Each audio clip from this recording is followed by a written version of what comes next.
प्रिय विद्यार्थियों, आज हम बात करेंगे नाभिक के संलयन की, न्यूक्लियर फ्यूजन की। न्यूक्लियर फ्यूजन क्या चीज़ है कि जब दो या दो से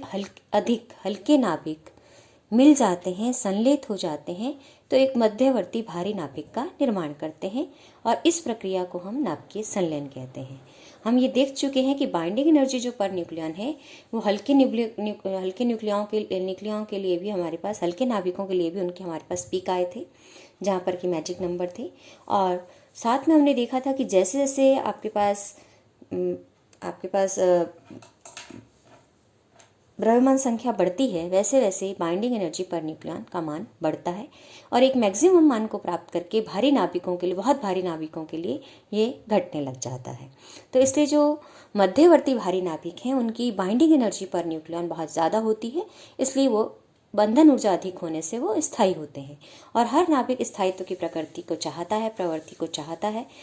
तो इसलिए आपके पास हल्के नाभिकों के लिए भी चूंकि बंधन ऊर्जा कम है और बहुत भारी के नाभिकों के लिए बंधन ऊर्जा कम है, अतः भारी नाभिक तो क्या होते हैं, विखंडित होकर मध्यवर्ती नाभिकों में आते हैं और इसी तरह हल्के नाभिक संलित होकर मध्यवर्ती नाभिक बनाते हैं, जिससे कि बंधन ऊर्जा का मान बढ़ता है और उनका स्थायित्व भी बढ़ता है। अब नाभिकीय संलयन को प्रारंभ करने के लिए शर्त क्या है कि हमें नाभिकीय संलयन को प्राप्त करने के लिए उच्च ताप और उच्च दाब की आवश्यकता होती है, क्योंकि हम ये जानते हैं कि जब नाभिक को हम पास लाएंगे और पास लाकर उनको संलयित करेंगे तो हमें उनके कुलाम्बिन प्रतिकर्षण बल को पार करना जरूरी होगा, क्योंकि इलेक्ट्रॉन क्योंकि दोनों नाभिकों को जब हमको संलयित करना है तो जो उनमें प्रोटॉन्स हैं उनमें क्या होगा, कुलाम्बिन प्रतिकर्षण बल बहुत अधिक प्रबल हो जाएगा और उस प्रबल बल को हमारे पास उसको ओवरकम करने के लिए हमें बहुत अधिक ऊर्जा की आवश्यकता होगी। तो उसको नियंत्रित करने के लिए हमें बहुत अधिक ताप चाहिए और उन प्रतिकर्षण बलों को पार करके पास लाने के लिए अत्यधिक दाब की भी आवश्यकता होती है। तो इसका मतलब अगर हम ये देखें कि हम ये जानना चाहें कि हमें कितने कुलाम्बिन प्रतिकर्षण बल को पार करना पड़ेगा, उसके कारण उत्पन्न होने वाली कितनी बड़ी विभव रोधिका को पार करना पड़ेगा, उसको ज्ञात करने के लिए हम क्या करते हैं कि मान लिया मेरे पास दो नाभिक हैं, एक पर Z1 E आवेश है, दूसरे पर Z2 E आवेश है और इनके केंद्र परस्पर R दूरी पर स्थित हैं। तो इनके मध्य जो कुलाम्ब प्रतिकर्षण के कारण विभव रोधिका बन रही है उसका मान मैं लिख सकती हूँ कि 1/4πε0 Z1 Z2 E²/R, जहाँ R का मान मुझे मालूम है, चूंकि नाभ के जो त्रिज्या है वो लगभग 10⁻⁻15 मीटर होती है, तो वही त्रिज्या हम मान के चल रहे हैं। और 1/4πε0 का मान मुझे मालूम है 9 × 10⁹ न्यूटन मीटर स्क्वायर पर कुलाम्ब स्क्वायर होता है। और जब मैं इस मानों को यहाँ रखती हूँ और E का मान भी मुझे मालूम है और E का मान मुझे मालूम है कि E का मान मैं क्या रख सकती हूँ, 1.6 × 10⁻19 कुलाम्ब के बराबर होता है। तो ये सब मान जब मैं रखती हूँ तो मुझे VC का मान क्या मिल जाता है हल करके कि VC मिल जाता है 1.5 Z1 Z2 MeV में। और अगर Z1 Z2 दोनों 1 हो, जैसे कि हाइड्रोजन नाभिक की हम बात करें तो यानी हाइड्रोजन के नाभिक संलयित हो, तब उस स्थिति में जो कुलाम्ब रोधिका पार करनी होगी वो उसकी ऊर्जा कितनी होगी, 1.5 MeV के बराबर होगी। अब हमें ये देखना है कि एक्चुअली ये जो 1/5 MeV मात्रा है ये एक न्यूनतम मात्रा है जो नाभिकों को संलयित करने के लिए आवश्यक है और ये एक बड़ी मात्रा है, ये हम देख सकते हैं क्योंकि हम ये जानते हैं अच्छे से कि आपके पास जो ऊष्मागतिकी है उसमें जो T ताप पर जो निकाय की ऊर्जा है वो kBT द्वारा दी जाती है। अब kB बोल्ट्जमैन नियतांक है जिसका मान 1.38 × 10⁻23 जूल पर केल्विन होता है। तो इसलिए अगर मैं जो T ताप पर जो ऊर्जा है उसका मान निकालूं तो वो हो जाएगा 1.3 × 10⁻23 डिवाइडेड बाय 1.6 × 10⁻13 MeV। यहाँ मैंने इससे डिवाइड इसलिए किया है क्योंकि ये मान मैं जूल में ना निकाल के किस में निकाल रही हूँ, MeV में निकाल रही हूँ, इसलिए मैंने इसको डिवाइड किया है 1.6 × 10⁻13 से। तो ये जो मान होगा आपके पास ये किसके तुल्य हो जाएगा, 1.38, और इसको जब हम सॉल्व करते हैं तो ये आ जाता है 8.6 × 10⁻11 MeV पर केल्विन के तुल्य है। यानी अगर मैं 10⁻11 MeV की बात कर रही हूँ और वो 1 केल्विन के बराबर है, तो आपके पास जो 1 MeV ऊर्जा है उसके संगत ताप कितना हो जाएगा, आपके पास इसका इन्वर्स कर देंगे तो ये ताप आ जाएगा 10⁻10 केल्विन के अप्रॉक्सीमेट। और ये 10⁻10 केल्विन ताप जो है वो बहुत अधिक है और ये सूर्य के तांत्रिक ताप के तुल्य है। तो अगर इतना ताप होगा क्योंकि इतनी ही न्यूनतम ऊर्जा मुझे आवश्यक है किसके लिए, नाभिकीय संलयन के लिए, जो कि कूलाम्ब प्रतिकर्षण बैरियर मुझे प्राप्त क्रॉस करना होता है। उसके लिए मिनिमम जो ऊर्जा मुझे रिक्वायर है वो 1 MeV के लगभग है। और ये 1 MeV की जो ऊर्जा के संगत ताप मुझे मिल रहा है वो 10⁻10 केल्विन है, जो कि बहुत अधिक है और पृथ्वी पर इसे प्राप्त करना लगभग असंभव है। तो इतने उच्च तापों पर जब हम बात करते हैं तो जो कोई भी पदार्थ है, कोई भी परमाणु है, वो आयनित हो जाता है और धनायनों और मुक्त इलेक्ट्रॉनों का एक समूह बन जाता है। और इसे हम कहते हैं पदार्थ की चतुर्थ अवस्था, प्लाज्मा अवस्था। यानी हम ये कह सकते हैं कि जब नाभ के संलयन होते हैं तो किस अवस्था में होते हैं, पदार्थ की चतुर्थ अवस्था में होते हैं, प्लाज्मा अवस्था में होते हैं। लेकिन अभी तक हम प्लाज्मा अवस्था को पृथ्वी पर बहुत समय तक नहीं रोक पाए हैं, तो इसलिए नहीं बना पाए हैं, बहुत समय तक इसे बनाए रखना हमारे लिए संभव नहीं हो पाया है, क्योंकि इनके लिए ताप बहुत अधिक चाहिए, जो कि हमारे लिए संभव नहीं हो पाए हैं। इसलिए पृथ्वी पर संलयन अभिक्रिया को जो प्राप्त करने योग्य ताप और दाब हैं वो हमें नहीं मिल पाए। प्लाज्मा अवस्था को हम बहुत समय तक नहीं बनाए रख पाए हैं, इसलिए नाभ के संलयन अभिक्रिया को हम नियंत्रित रूप पे यहाँ प्राप्त कर सकें, पृथ्वी पर ऐसा संभव नहीं हो पाया है। अब हम आगे देखते हैं कि आपके पास जब हम बात करते हैं संलयन अभिक्रियाओं की, तो संलयन अभिक्रिया में हम ये जानना चाहते हैं कि कितनी ऊर्जा हमें प्राप्त होगी। तो संलयन अभिक्रिया में जो मुझे ऊर्जा प्राप्त होगी उसके लिए हम एक उदाहरण ले लेते हैं कि मान लो मेरे पास ड्यूटेरियम के 2 नाभिकों का संलयन हो रहा है। तो एक ड्यूटेरियम जब दूसरे ड्यूटेरियम नाभिक से संलयित होता है तो मुझे मिल जाता है ट्रिटियम का नाभिक और हाइड्रोजन का नाभिक, और 4 MeV ऊर्जा निकलती है।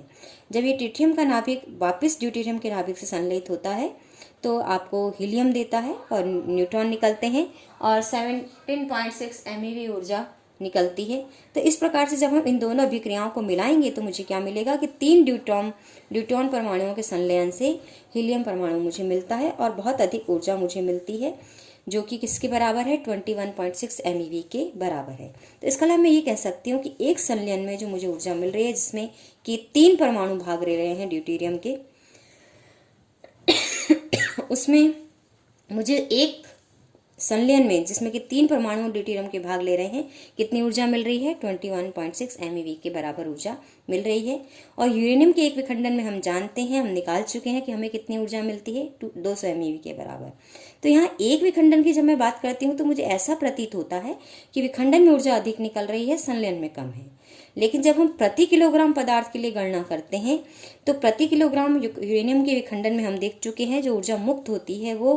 8.19 इंटू 10⁻13 जूल या फिर 5.12 इंटू 10⁻26 MeV के बराबर मुक्त होती है। अब हम इसकी तुलना जब संलयन से करना चाहते हैं तो हम ये देखते हैं कि एक ड्यूटेरियम में,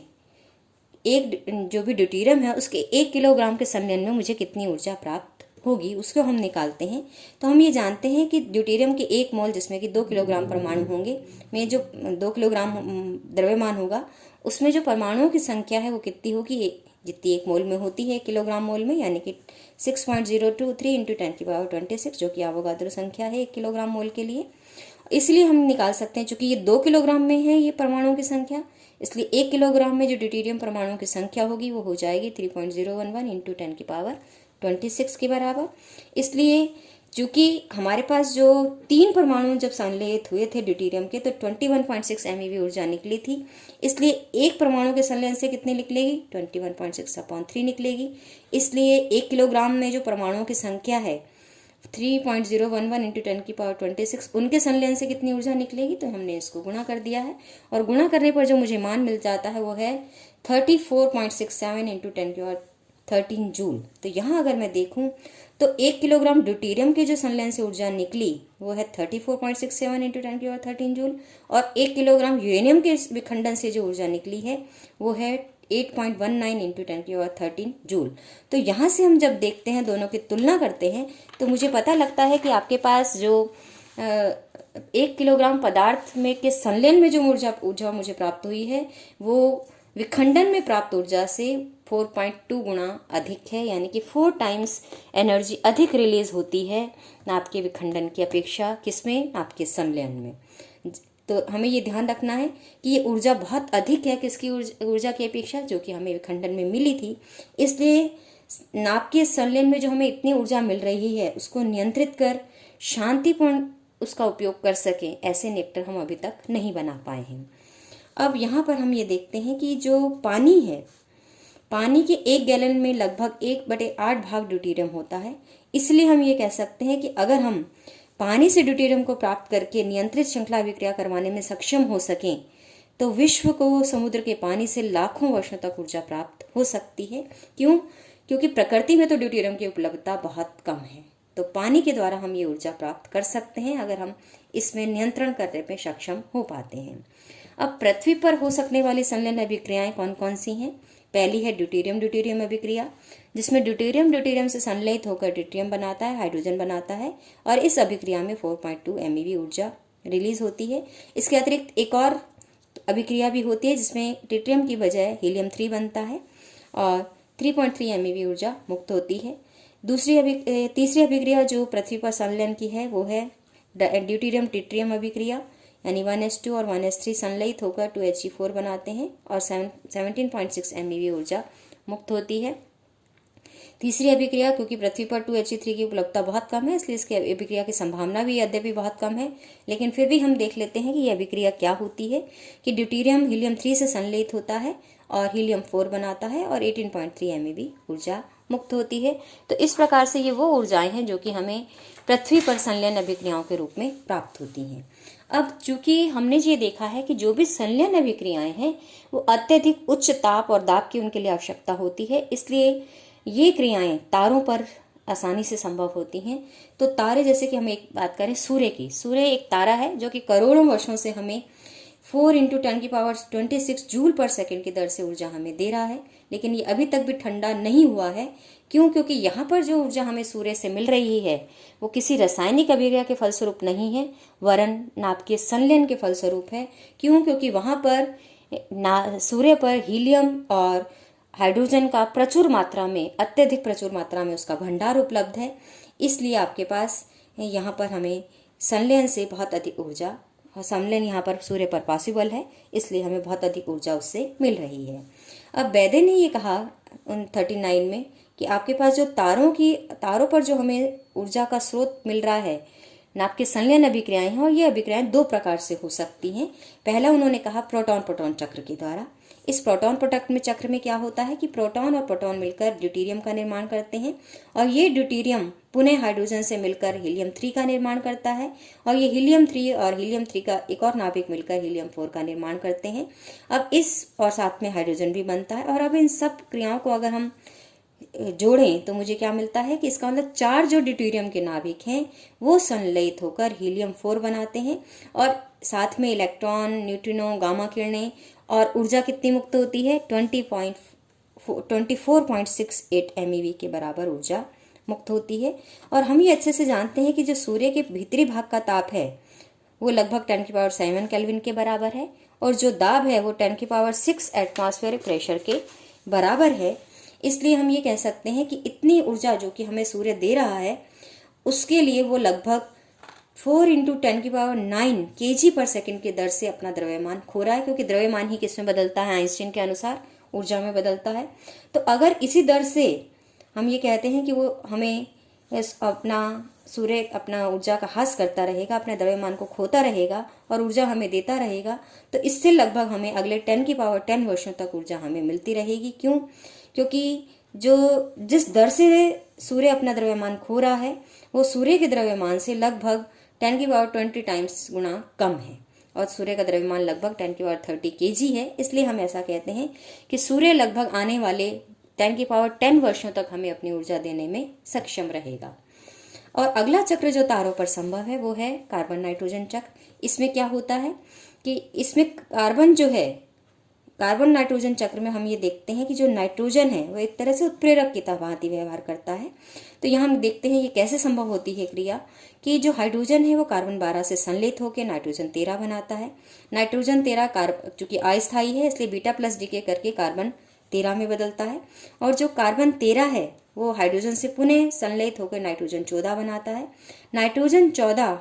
हाइड्रोजन से संश्लेषित होकर ऑक्सीजन 15 बनाता है। यह ऑक्सीजन 15 नाइट्रोजन 15 में बीटा डीके करके बदल जाता है और नाइट्रोजन 15 हाइड्रोजन से जब संश्लेषित होता है तो हीलियम बनाता है और कार्बन 12 हमें पुनः वैसा का वैसा मिल जाता है। तो इस प्रक्रियाओं को जब हम पूरा मिलाते हैं तो मुझे पता लगता है कि 4 हाइड्रोजन परमाणु संश्लेषित होकर हीलियम 4 बना रहे हैं, इसमें बीटा डीके भी हो रहा है और साथ में ऊर्जा पुनः कितनी निकल रही है, 24.68 MeV निकल रही है, यानी बहुत अधिक ऊर्जा इस पर संलयन होने से मुझे प्राप्त हो रही है। तो इस प्रकार इस चक्र को पूरा होने में लगभग 10⁹ वर्ष लगते हैं, जो कि बहुत अधिक उच्च समय है, लेकिन तारों पर ये क्रियाएं निरंतर हो रही हैं, इसलिए हमें ऊर्जा लगातार मिल रही है और करोड़ों वर्षों से ये अभिक्रियाएं निरंतर रूप से चल रही हैं और आने वाले करोड़ों वर्षों तक ये चलती रहेंगी। अब यहाँ पर हम ये देखते हैं कि लॉसन ने एक क्राइटेरिया निर्धारित किया कि अगर नाभिकीय अभिक्रिया स्वतः अपने आप चलती रहे तो उसके लिए क्या शर्त आवश्यक है। तो हम पहले देख चुके हैं कि अगर नाभिक संलयन अभिक्रिया हम चाहते हैं कि चलती रहे तो उसके लिए उच्च ताप चाहिए, उच्च दाब चाहिए, और जो मटेरियल की अवस्था है वो अवस्था कौन सी होगी, प्लाज्मा अवस्था होगी, और इस प्लाज्मा अवस्था को उसी ताप पर बहुत समय तक हमें बनाए रखना होगा, जो कि एक बहुत कठिन कार्य है। इसलिए हमने कहा कि पृथ्वी पर यह संभव नहीं है। लेकिन लॉसन ने बताया कि इस क्रिया के लिए महत्वपूर्ण कारक जो है वो है n-tau है, जहाँ n क्या है, प्लाज्मा के एकांक आयतन में आयनों की संख्या यानी कि प्लाज्मा नाभिकों का घनत्व है, और जो टा है वो परिसमन समय है यानी कि प्लाज्मा के बने रहने का न्यूनतम समय है। तो लॉसन कसौटी के अनुसार ऊर्जा के उपयोगी उत्पादन के लिए इस n/τ का मान क्या होना चाहिए, अधिक होना चाहिए, यानी कि आपके पास जो प्लाज्मा नाभिकों का घनत्व भी अधिक होना चाहिए और प्लाज्मा के जो बने रहने का समय है वो भी अधिक होना चाहिए, जिससे संलयन अभिक्रिया क्या हो सकेगी, स्वपोषी हो सकेगी। और dt अभिक्रिया के लिए ये समय पाया गया 10⁻20 सेकेंड पर मीटर क्यूब और dd अभिक्रिया के लिए पाया गया 10⁻22 सेकेंड पर मीटर क्यूब। तो यानी ये समय हम देख रहे हैं कि ये बहुत अधिक समय है, 10⁻20 और 10⁻22 सेकेंड, और वैज्ञानिक अभी तक उच्च ताप पर प्लाज्मा को काफ़ी समय तक बनाने की समस्या को हल नहीं कर पाए हैं। इसलिए हम नाभिकीय संलयन पर आधारित जो नियंत्रित हम रिएक्टर बनाते हैं, जिससे हम नियंत्रण करके ऊर्जा का नियंत्रण करके शांतिपूर्ण कार्यों में उपयोग लाते हैं, ऐसे रिएक्टर हमें बनाने में अभी तक सफलता ना के बराबर मिल पाई है। धन्यवाद।